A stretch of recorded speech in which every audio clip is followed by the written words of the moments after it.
احرام میں خوشبودار صابن کا کیا حکم ہے؟ چنانچہ خوشبودار صابن سے 1 یا 2 بار سر یا ہاتھ دھویا تو صرف صدقہ واجب ہوگا، اور اگر کیا نام ہے بار بار دھویا ہے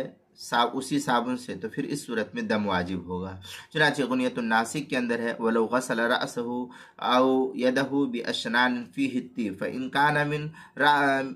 رَآهُ سَمَّاهُ أَشْنَانًا فَعَلَيْهِ صَدَقَةٌ۔ اس طریقے کے الفاظ جو ہے غنیۃ الناسک صفحہ 249 فتاوی تاتارخانیہ جو زکریا بک ڈپو دیوبند کا ہندی نسخہ ہے اس کی تیسری جلد صفحہ 592، فتاوی ہندیہ پہلی جلد صفحہ 241، فتح القدیر جو بیروت کا چھپا ہوا نسخہ اس کی تیسری جلد صفحہ 28،